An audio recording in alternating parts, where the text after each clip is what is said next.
having to actually get on the network through VPN and then bring up my email.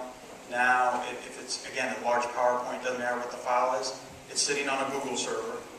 I can log into any computer, and it's there. I can bring up that email. So it's the limitation is not within the Google Apps solution. The limitation is based on the network and spectrum of that network that you're using. So if you're on a high-speed data network, it's just like downloading any other file.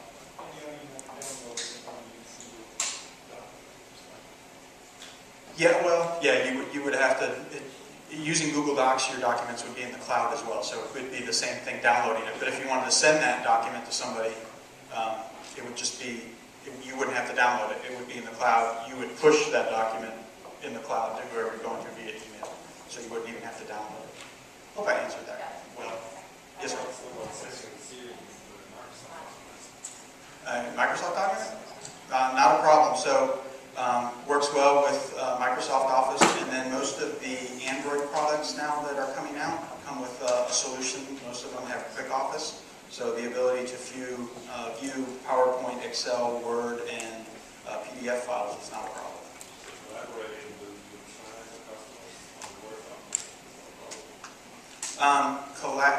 No, I mean, we'd have to narrow down that conversation in terms of being able to manipulate that Microsoft document in a mobile environment versus being able to bring it down onto your laptop. If you have Office on your laptop, it's not a problem. So, yeah, I still run Office on my laptop. I just don't run Exchange, Active Sync on my laptop. So, not much difference. Thank you. Hope that was helpful.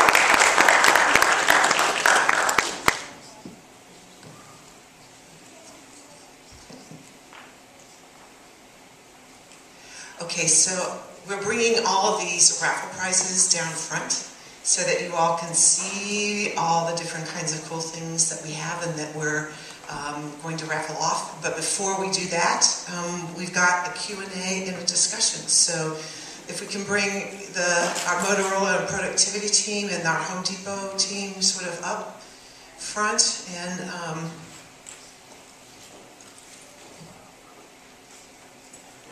yeah, let's just all come up. So how did it all go? But what questions are still left unasked?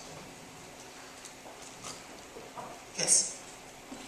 Where can nonprofits find funding to put together programs that utilize mobile and strategy? Where should nonprofits go to start, to find the money in these states? I don't know where to go to find funding, but one of the things that we struggle with in retail is, Home Depot, we're kind of an early adopter of mobile technology, so we're spending a lot more money perhaps than whoever's going to come along 5th or 6th or 8th or 20th. So what I think you can do is rather than trying to pave the road yourself, get together, collaborate, find out-of-the-box solutions, find solution partners. Maybe that doesn't get you the funding, but that reduces your costs and reduces your initial investment to get that road paved. So let me ask the question in a different way. If you were going to get started with mobile apps, what would be a really affordable, inexpensive way to do it? So, for example, there are some technologies sort of that we know in the platform space that are donated to nonprofits. So, for example, Salesforce.com donates for free 10 licenses, and the others are discounted. Microsoft donates software to nonprofits. And there's also sort of sometimes ways to get started to do step 1, which is an easy way and perhaps an inexpensive way, like you can get logged onto Facebook and that doesn't really cost you any out-of-pocket dollars. So if you put your real creative hat on in terms of where you would start with this, is there another way into this, another question, another answer to this question? So we talked about it over there, but I really love what the 2D barcodes are doing. I think that is a very cost-effective way to get the message out. You're interacting. Someone's snapping a picture of your 2D barcode is taking you right to what you want them to see, right? They don't have to go to your site and drill in a couple tabs to find some information. So I think that's a powerful way, and the options you have there with being able to integrate it in with SMS text or phone or just messaging in general, I think is very powerful. And then I think, like we talked about, email being so pervasive on mobile. Dan talked about it being 60% of all email opened and read is from a mobile device. Nielsen said, 42% of internet time spent on a mobile device is through email. So if you have an email campaign, make sure it's reader friendly on a mobile device. I think those are a couple quick wins that are a lot cheaper than maybe trying to go after building a mobile app or a downloadable application. I would add to that. As you mentioned, integrating solutions. If you're narrowing in on one thing that you want to do in particular in terms of productivity, don't forget about scalability. So before you make that upfront investment in a piece of equipment, explore the other options out there in terms of what you may want to do. You may not do it now, but you may be interested in doing it later.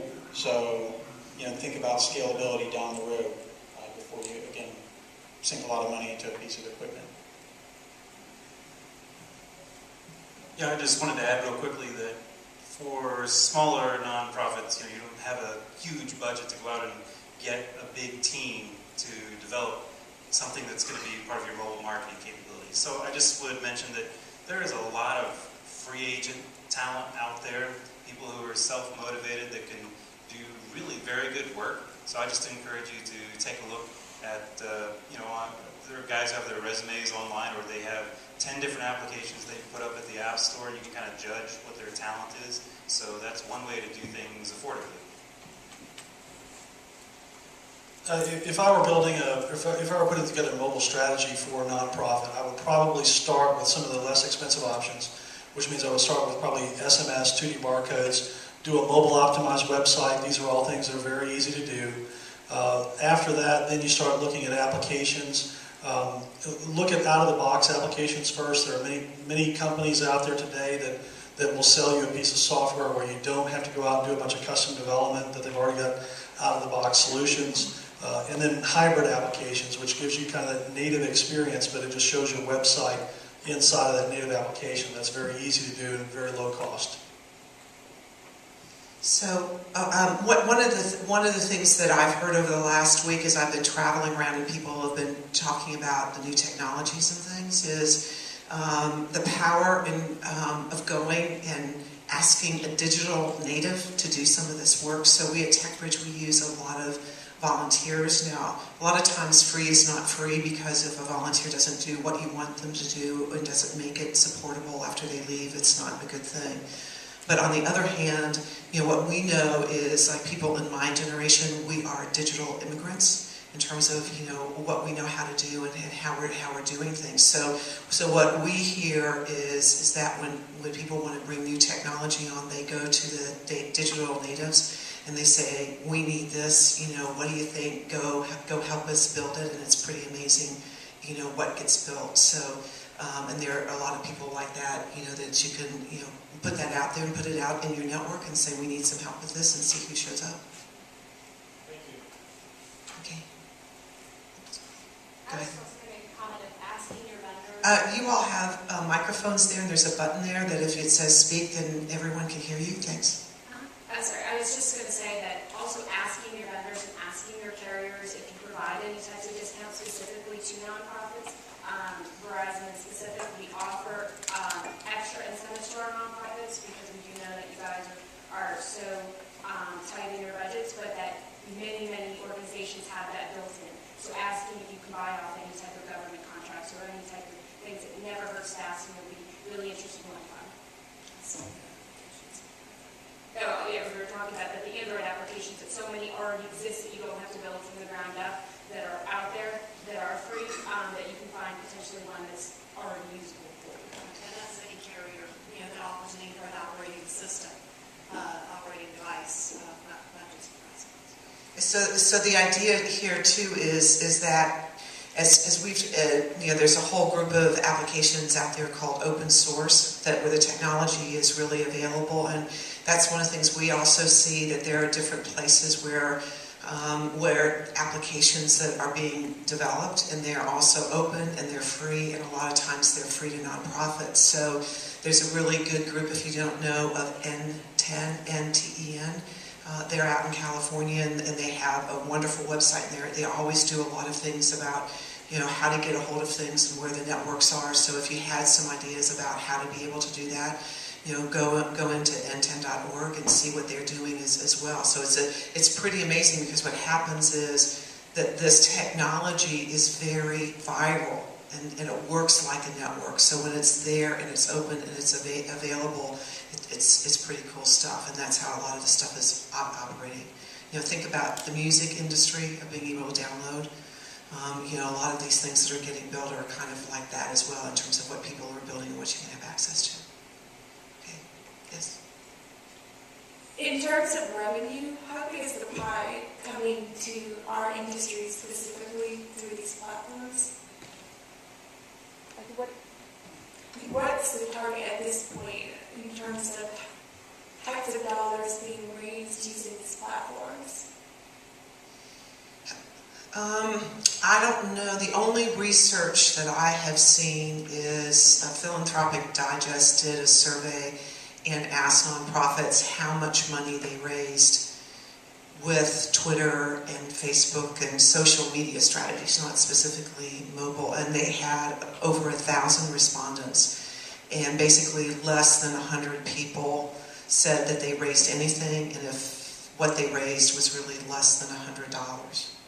So there's part of this, and if this were a social media kind of workshop, what we would really talk about is building relationships and understanding what you really want to do with it. So I think that's a very good question, which is the very first question to ask is, what do I really want to do with this, and how might I do it? So we heard today that there's a lot of ways to do it with productivity. There are ways to reach people. If you're reaching a group of digital natives, you might want to consider, thinking about what those digital natives do and how they work with it. And I think it would be a lot just to kind of experiment with it. So find something that works easily and experiment and see what happens for you. And also, but keep in mind, it's not that it's not capable. There's a lot of opportunity there. Like John and his Haiti fund through text messaging raised multi-millions of dollars in that effort. So if you're really expecting to build it and they will come, that's not fair. It's really just an extension and a more convenient way of receiving donations and things. Yes, so what that means to me is there's a whole bunch of people, to me, I would call it like latent demand. So Haiti basically showed, and fundraising for Haiti showed, that there's a lot of latent demand. There are a lot of people who are willing to use this technology if they're given a chance to use the technology.